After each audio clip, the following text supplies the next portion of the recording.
up, guys? It is your boy Dwight, aka Tyree, aka Dwight Tyree, and I am back with a whole new episode of Let's Chat About It. Today I have a couple of topics for you guys. We're going to talk about Charlie Kirk's death. We're going to get into the Tyler Perry lawsuit. I have some music that I've been listening to, Teyana Taylor's latest album, and I'm going to give you guys a song of the week. So today we're going to keep it nice and calm, not too crazy, feel me?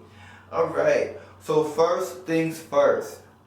Yesterday, it's not going to be yesterday, but September 10th, there was a mass assassination. Charlie Kirk was shot, and it was a very, very vivid and graphic video. I saw the video like 2 or 3 times, and I don't want to see it again. It was very graphic, and I can imagine how it felt for those people that were there. The shooting took place in Utah. It was at Utah Valley University. And randomly, he got shot in front of, a crowd of people. It was a crazy video to see. It's still circulating online, especially on X, aka Twitter. When it looks like to me, as soon as that bullet hit him, he died. Like, it was no question. I feel like as soon as the bullet hit him, it was like you knew what happened already. There was no ifs, ands, or buts. He leaves behind a wife and I believe 2 children. He was only 31 years old. He was really young. In social media, the reactions are split. I did see a few people posting him rest in peace. A lot of the people I noticed were not of color, and some of the people were Christians. But just because, I'm not going to get into that yet. But some people were Christians, but it was mainly people that weren't of color that I saw reposting him and saying rest in peace. Whereas a lot of people that were of color were more so like, it is what it is. Some people felt indifferent, some people felt sad, and some people were even happy. This death had like so many different reactions, and it was such a controversial death. Most of the time people are sad when someone dies, but it was very controversial with Kirk's death that people were very thrown off, I guess, at the reactions that other people were having. So just to give you guys a little background info on him, he was a Christian man, or at least that's what he says. And he had different opinions and values. He spoke in a lot of debates and things of that nature, had a lot of speeches, and always wanted to say his opinion, which I really didn't care about. Sorry. But yeah, some of his values were, he talked a lot about black culture.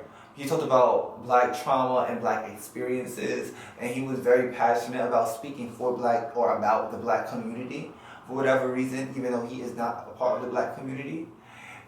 He made many comments about Martin Luther King. I even scrolled through his Twitter and typed in Martin Luther King's name, and you can see that he said some things. He talked about said Martin Luther King wasn't a good person. He's he's not feeling the holiday. And he just basically downplayed Martin Luther King as a person. Moving on, he also downplayed the civil rights movement. He made comments, I've seen videos on X, of him saying that black people were better off in the 1940s. Just to give you guys background info, in the 1940s, we did not have rights like we do in 2025. It was a very different time in the 1940s. Black people were not able to be outspoken or to say how they feel how we are now. They're not able to express themselves. They didn't have as many job opportunities. And you could get killed and someone will get away with it even more then than now. So, this is the 1940s before, there was still segregation and things of that nature going on. And for him to say that was very weird. Even in the video, the person mentioned that, and he was just like, it is what it is. The person was like, black people were afraid at that time. We didn't really have rights. And he was just like, it is, whatever. And that alone should say a lot about him. A lot of his comments felt really dismissive when it came to black people and black culture. He talked about black people not having dads at their homes and things of that nature. I know a lot of I have a lot of black friends who knows who their father is. You know what I'm saying? It was like he used that stereotype to kind of define black culture and black family structures. And that's wild to me, because on some real, regardless of who has a good or bad relationship with their parents, all of my friends know who their father is. Like, I don't have a friend that don't know who their father is. And 96% of my friends are black. Moving on, the shooter is still unidentified. Reporters allege that he was about 200 yards away from Charlie Kirk when the shot was fired.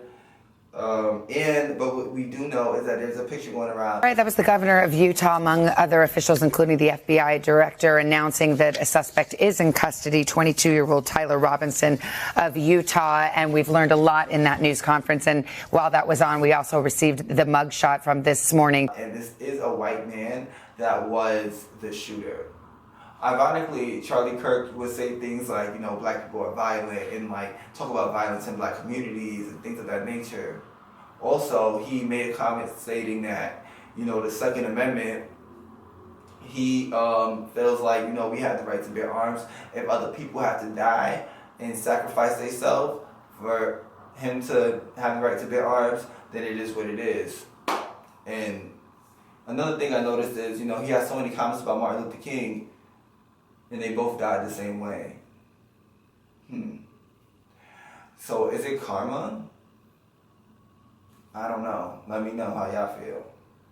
Also, I feel like a lot of people are upset about black people not feeling sad about the situation. And I'm going to be real with you guys. You can't tell anybody that they have to feel sad about something, especially for somebody that says that they do not believe in empathy and didn't show any empathy towards the black community and the struggles that we did face.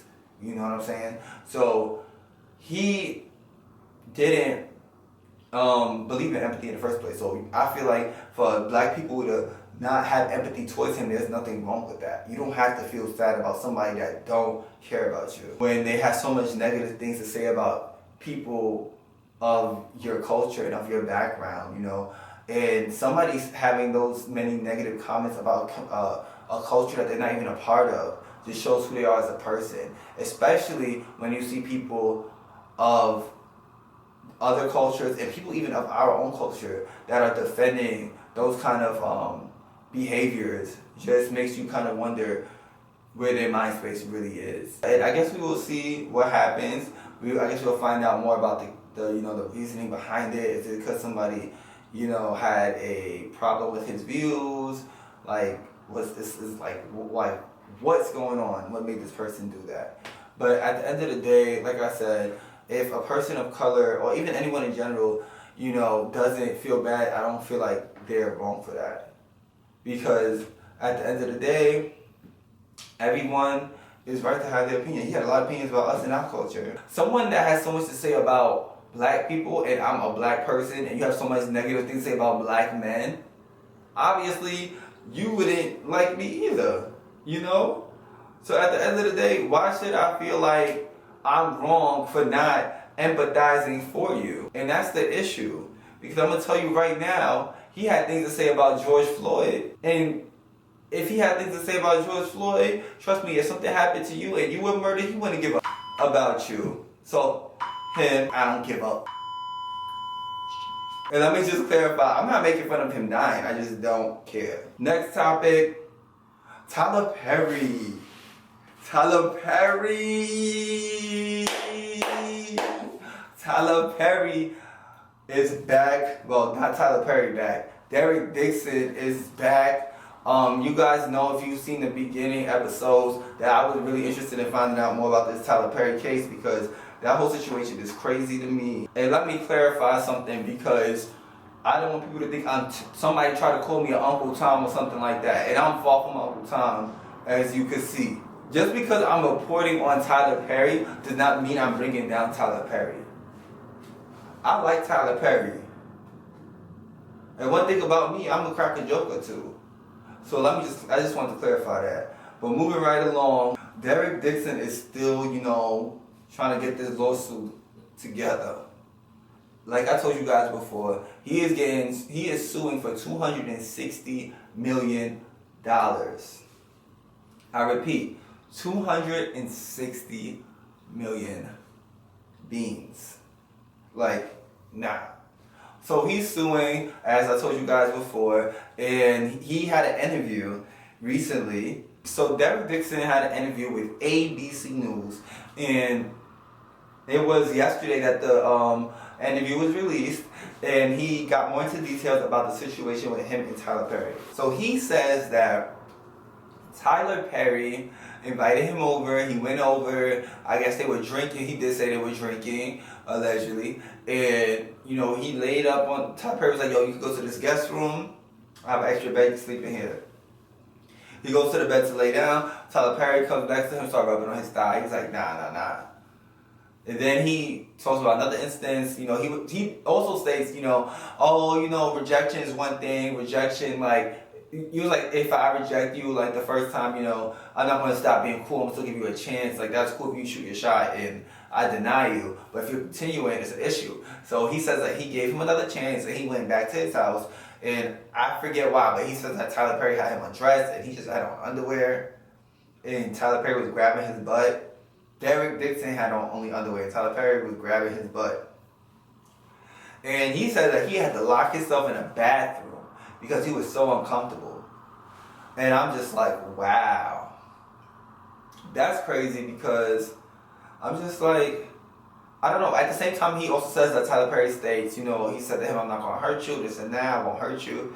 But I'm like, at the same time, I feel like locking yourself in the bathroom, why you didn't just leave? If he was saying that he wasn't going to hurt you and he wasn't being aggressive, I would have left. Like, why did you lock yourself in the bathroom? I don't know. But maybe it was more going on. Maybe he had security guards and people of that nature, so he was afraid. I don't know.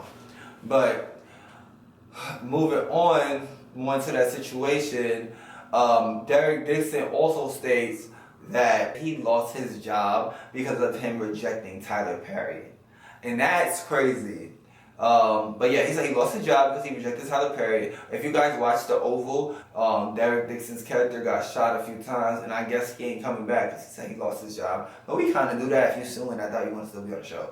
But yeah, he also talked about writing a script, or I think he said a pilot of a TV show or something. And he showed Tyler Perry. Tyler Perry allegedly has the rights allegedly to this script or this pilot that he wrote. And that's also supposedly why he is suing Tyler Perry. Dixon's allegation has stirred up some controversy as well, and people have different opinions on it. Tyler Perry's team denies these allegations. They say this is not true, this did not happen. How do y'all feel? I feel like this is why I'm so invested in this case, for real, is because it's just like, why are you asking for so much money? $260 million? And Tyler Perry don't seem like he's settling. So I want to see how this continues. Like, I feel like Derek Dixon needs to have more receipts if he's trying to get that $260 million, because it's not given. Like, I'm not gonna lie, I don't think he's gonna win this case, and I don't feel like there's enough evidence yet. I do feel like Tyler Perry was probably flirting with him because we did see those text messages, but I don't know. Is it to the extent that he sexually harassed you, he needs to pay you $260 million? I honestly don't know, but I guess we will see, because I need more details. But he did give us a little more details in that interview. When I watched it, I'm like, okay, he pretty much told us all this, but I didn't know the pilot episode thing or the script that he wrote that Tyler Perry allegedly had access to or rights to. So that was interesting, but I guess we're going to see what happens, because this case seems like it's going to be interesting. Moving on, Teyana Taylor's album. I'm not going to lie, guys, I just was going to review it. I'm going to keep it a bean with y'all. I didn't like the album like that, for real. She did have like 3 songs I did like, but it was too much damn monologues in there. I'm sorry. There was too many monologues on that daggone album. I enjoy hearing Taraji talk, but I'm trying to hear music right now. So the 3 songs I did like was Final Destination, In Your Skin, and Always. Those are 3 different songs, by the way. So 1 is Final Destination, 2 is In Your Skin. In Your Skin goes crazy. It's a very soulful R&B song. And the 3rd one is Always, which features both of her children. Those are the 3 songs I like. The rest of it, it wasn't really having me into it. Her previous albums I like more, especially the album Bear With Me, or the one that has the song Bear With Me on it. That was a really good album, but I'm not sure. Like, so I saw a lot of people online were upset because they were like, "Oh, you guys don't support black female R&B artists, especially y'all need to support Teyana because she quit music." But girl, if you gonna quit music, you gotta come back harder than this, because now we kind of like, we should let you quit. That's no offense to Teyana at all. I do like Teyana Taylor, but I'm just not loving this album, to be honest. I did continue to listen to Justin Bieber's album. I do like Justin Bieber's album more. I still didn't hear the whole thing of his album either, but I did like Justin Bieber's album more than Teyana Taylor's. Lastly, I'm gonna give y'all a song of the week, and we're gonna wrap up. The song of the week today is Computers by Bobby Shmurda. That is an old song, but I feel like that's how I've been feeling today, so I'm gonna make that the song of the week. Computers by Bobby Shmurda. Shout out to Brooklyn. Shout out to New York. Yeah, that's it, y'all. Just to wrap it up, you know, it's been an interesting week. And I feel like a lot of the stuff that happened this week is gonna be like things that continue. I am curious to see how everything turns out with the two topics I talked about today, with the Charlie Kirk and the especially the Tyler Perry drama. Really, I'm more interested in. But the Charlie Kirk, I wonder who's like with this killer, what's gonna happen next.